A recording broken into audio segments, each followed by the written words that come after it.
हरे कृष्णा। आज बहुत बहुत सुंदर दिन है। आज श्री भक्ति सिद्धांत सरस्वती प्रभुपाद जी का अपीयरेंस डे है। वो श्रीला प्रभुपाद जी जिन्होंने जो इस्कॉन के फाउंडर आचार्य हैं, एसी भक्ति वेदांत स्वामी श्रील प्रभुपाद, उनके गुरु हैं। कौन? श्रील भक्ति सिद्धांत सरस्वती महाराज। और वो किसके पुत्र हैं? श्री भक्ति विनोद ठाकुर जी के पुत्र हैं। वो भक्ति सिद्धांत सरस्वती महाराज, उनके बारे में आप आज हर जगह आज उन्हीं की ग्लोरिफिकेशन हो रही है और आप बहुत सरलता से उनके बारे में सुन सकते हैं।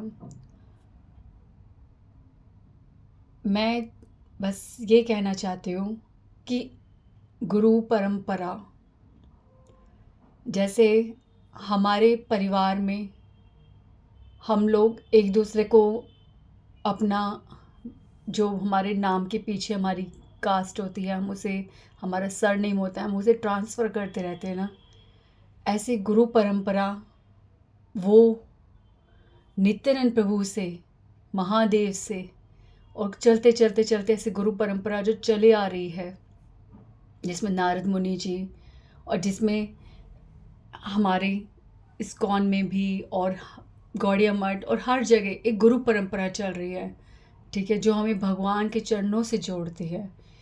ये सब जो है, इनका, जैसे हम लोग अपने कुल में सरनेम को पास करते हैं, ऐसे ये साक्षात भगवान की कृपा को ट्रांसफ़र करते हैं। हम जब इनसे कनेक्ट होते हैं तो हम डायरेक्ट भगवान को अप्रोच नहीं कर सकते। भगवान की कृपा का माध्यम, सोर्स, ये गुरुदेव होते हैं। तो जब हमें किसी भी गुरुदेव के बारे में पता चलता है कि आज उनका अपीयरेंस डे है, उनका डिसअपीयरेंस डे है, आपको पता है ये दिन ऐसे होते हैं कि हमें विशेषता किसी भी साधु के मुख से बहुत आसानी से सुनने को मिल जाता है। हम वैसे नहीं याद करते, हम भटकते हैं। ये इतने शुभ दिन जो आते हैं, हमें इन दिन में याद करना चाहिए। और अगर आपको पता चलता है, यदि आप उनका आज ग्लोरिफिकेशन सुनते हैं, उनको स्मरण करते हैं, तब आपको उनसे कनेक्शन फील होता है। सिर्फ एक क्षण की दूरी है, एक क्षण, और वो क्षण है समर्पण। यदि हम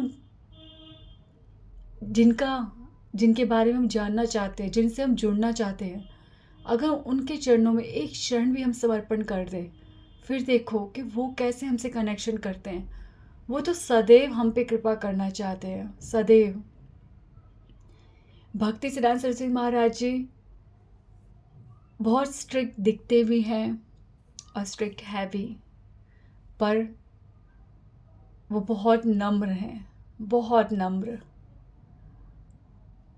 उनकी बात इधर से उधर नहीं, बस टोटली सटीक होती है, इसलिए वो स्ट्रिक्ट लगते हैं। वो जैसा कहते हैं उसे समझना, उसको एज इट इज़ सुन लेना, उसको मान लेना और उनकी कृपा का अनुभव करना बहुत सरल है, बहुत सरल है।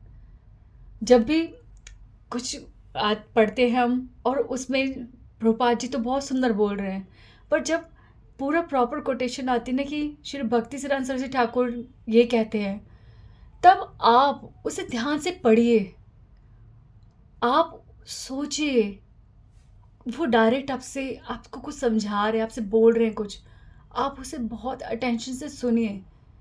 ये ही मोमेंट्स होते हैं कि जब हम अपना विश्वास जताते हैं उन शब्दों पर, उन ब्रह्म रूपी अक्षरों पर, उस वाणी पर, तो वो कितने हमारे पे कृपा करते हैं और हमारे लिए हमारे हृदय की जटिलताओं को ख़त्म करते हैं और हमारे को सरल करके सबको समझाते हैं। तो जब आप कुछ पढ़ रहे हैं और आप उनका अनुवाद सुन रहे हैं, उनका कोई एग्जाम्पल सुन रहे हैं, प्रभुपाद जी बता रहे हैं बीच बीच उनके बारे में, इट मीन्स कि श्रील प्रभुपाद भक्ति सिद्धांत सरस्वती ठाकुर से हमें कनेक्ट कर रहे हैं।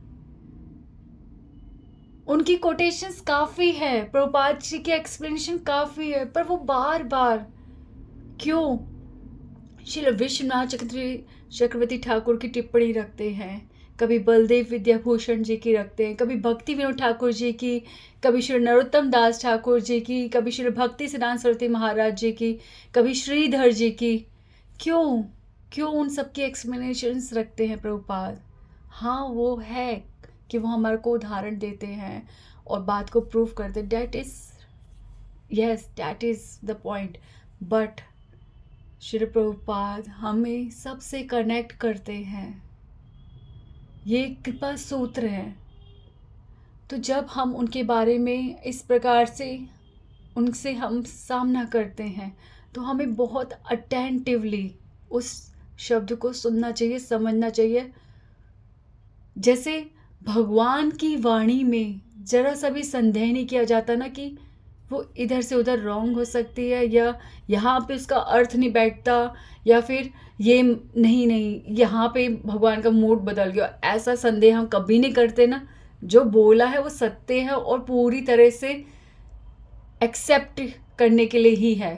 वैसे ही भक्ति सिद्धांत सरस्वती ठाकुर जी के शब्द एज इट इज़ एक्सेप्ट करने के लिए है।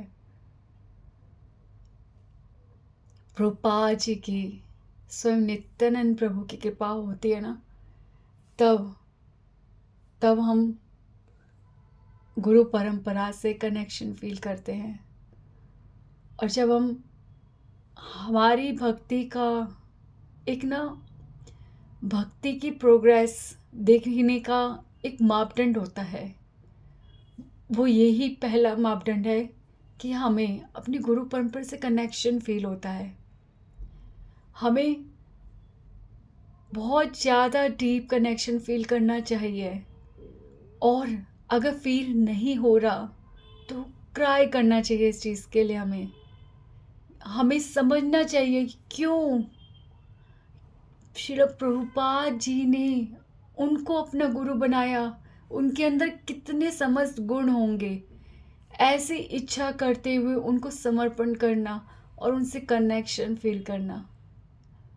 जहाँ जहाँ उनका स्थान है, जहाँ पे उन्होंने उनकी लीला हुई है, जहाँ पे वो उपस्थित थे, उन स्थानों पे जाकर उन्हें महसूस करना, उनका अनुभव करना।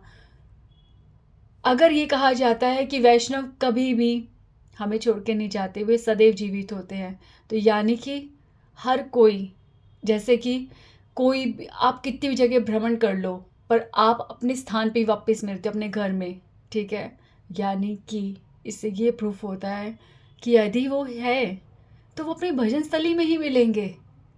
तो भक्ति सिद्धांत सरस्वती ठाकुर की भजन स्थली कौन सी है? जगन्नाथपुरी में उनका घर, जिसे गौड़िया पुरुषोत्तम मठ कहते हैं, हाँ। और जहाँ पे चातक पर्वत की लीला हुई थी, जो श्री गोपीनाथ मंदिर के, ठीक है, टोटा गोपीनाथ मंदिर के सामने जो स्थित है गौड़िया मठ, वहाँ पर ये दो जो है बहुत महत्वपूर्ण स्थली है, जहाँ पे भक्ति सिद्धांत सरस्वती ठाकुर जी थे। भक्ति सिद्धांत सरस्वती ठाकुर जी का जन्म उड़ीसा में हुआ। कैसे हुआ? भक्ति विनोद ठाकुर की इच्छा के पूर्ति हेतु हुआ।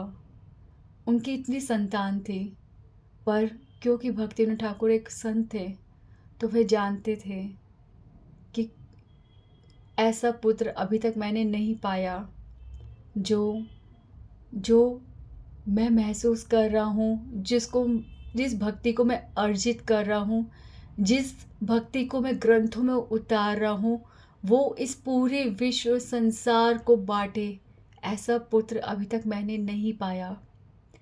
ऐसी चिंता के साथ भक्ति विनोद ठाकुर बिमला माता, जो जगन्नाथ मंदिर में बिमला देवी जी का मंदिर स्थित है, वहाँ पर प्रतिदिन प्रार्थना करते हैं भक्ति विनोद ठाकुर जी कि माता आप एक ऐसा पुत्र दीजिए जो पूरे विश्व में कृष्ण भक्ति भर दे।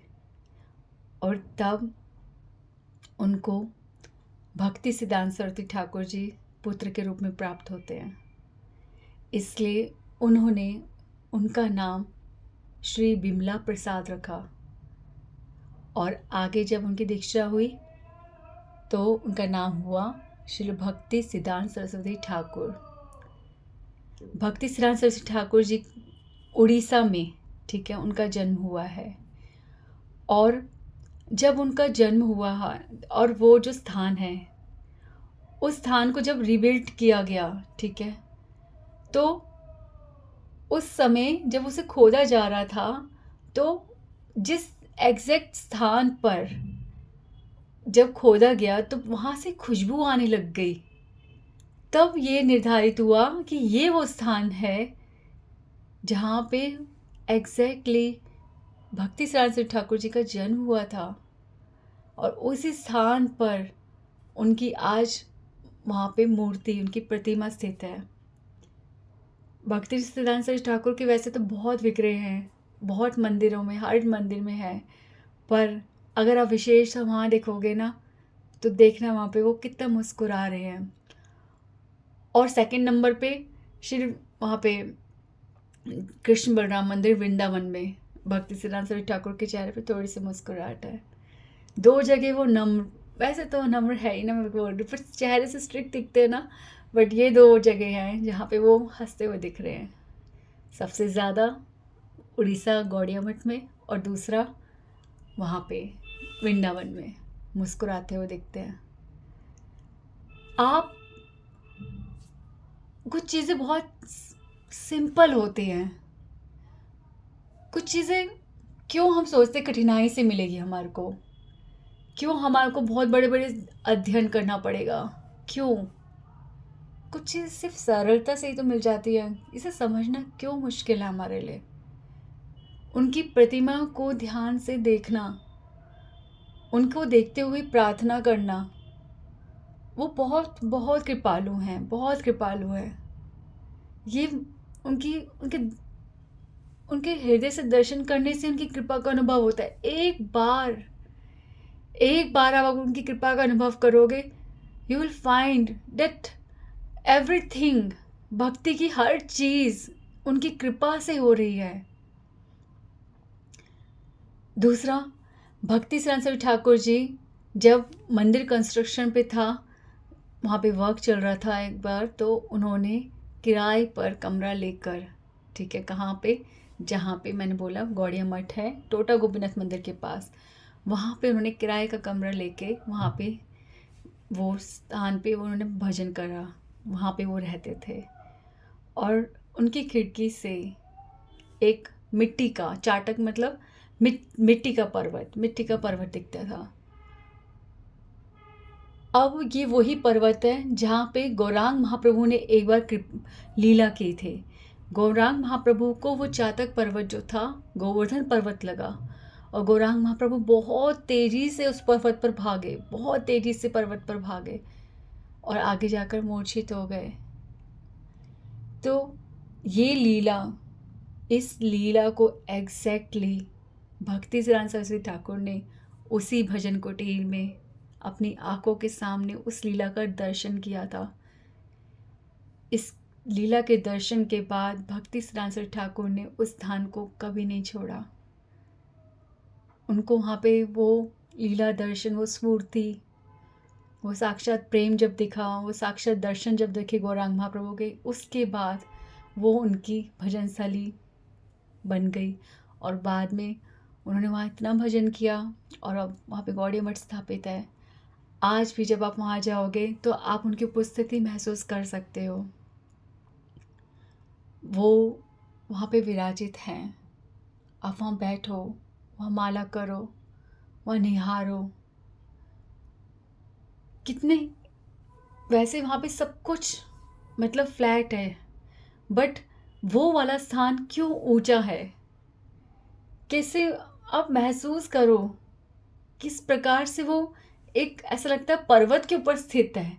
आप मंदिर में भी जब जाओगे तो आप चलते चलते चलते चलते आपको ऐसा महसूस होगा आप एक पहाड़ के ऊपर चढ़ रहे हो आप, और अपने वहाँ से कॉरिडोर से झाँकोगे तो सब कुछ नीचे और आप ऊपर। कैसे जगन्नाथपुरी में वृंदावन स्थापित है, इसका प्रमाण है वो चातक पर्वत। और जब आप अलानाथ की तरफ जाओगे ना, तो आपको वहाँ पे देखना एग्जैक्टली आपको ऐसा लगेगा कि आप राधा कुंड के रास्ते पे जा रहे हो, बिल्कुल वही रास्ता लगेगा। पूरी तरह से वृंदावन है जगन्नाथपुरी धाम। तो भक्ति सिरासरी ठाकुर के बारे में बहुत कुछ है, और मैंने पहले भी बताया था, और बहुत कुछ है, और उसे हम सरलता से सर्च कर सकते हैं, सुन सकते, समझ सकते हैं। बाकी I just desire to share my love and experience for Bhakti सिरासरी Thakur, so I shared. Thank you. Hare Krishna.